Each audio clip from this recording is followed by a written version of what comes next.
بسم اللہ الرحمن الرحیم. السلام علیکم ورحمۃ اللہ وبرکاتہ. How are you dear students? This is your Islamiat period. First recite دعا. ربی زدنی علما. اے میرے رب میرے علم میں اضافہ فرما. بیٹا اپنی کتاب کا صفحہ نمبر 46 کھولیے، پیج نمبر 46. صفحہ 46 پہ ہم آ گئے ہیں بیٹے. آج کا دن لکھ لیجئے، تاریخ لکھ لیجئے. آج ہم سبق نمبر 5 شروع کر رہے ہیں جس کا نام ہے واقعہ شعب ابی طالب اور عام الحزن. اس سبق کو پڑھنے کا مقصد کیا ہے بیٹے؟ کہ دین حق کے راستے میں نبی صلی اللہ علیہ وآلہ وسلم اور صحابہ کرام رضی اللہ تعالیٰ عنہ اجمعین کی مشکلات اور مصائب کے بارے میں آگاہی ہو سکے.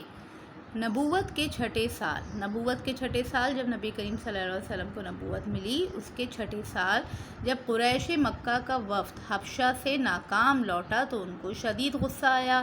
آپ کو پتہ جب مسلمان ہجرت کر کے حبشہ چلے گئے تھے تو ان کو واپس لانے کے لیے مکہ سے ایک وفد گیا تھا اور نجاشی نے انہیں منع کر دیا تھا، تو ان کو شدید غصہ آیا. اسی دوران نبی صلی اللہ علیہ وسلم کے چچا حضرت حمزہ رضی اللہ تعالیٰ عنہ اور ان کے بعد حضرت عمر رضی اللہ تعالیٰ عنہ نے اسلام قبول کر لیا. اس کی وجہ سے مسلمانوں کی قوت میں اضافہ ہو گیا، کیونکہ یہ دونوں افراد مکے کے بہادر لوگوں میں شمار ہوتے تھے.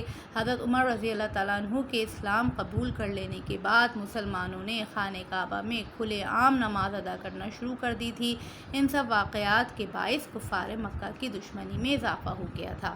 نبوت کے 7ویں سال قریش نے مل کر یہ فیصلہ کیا کہ جب تک بنو ہاشم اور بنو مطلب رسول اللہ صلی اللہ علیہ وسلم کی حمایت ترک نہیں کریں گے، اس وقت تک ان سے ہر قسم کا تعلق ختم کر دیا جائے. یعنی کہ ان کا سوشل بائیکاٹ وہ کر رہے تھے. کب؟ نبوت کے 7ویں سال. چنانچہ انہوں نے آپس میں معاہدہ تحریر کیا کہ بنو ہاشم اور بنو مطلب سے مکمل معاشرتی بائیکاٹ کیا جائے. کوئی ان سے شادی بیاہ نہ کرے، ان سے کوئی لین دین نہ کیا جائے.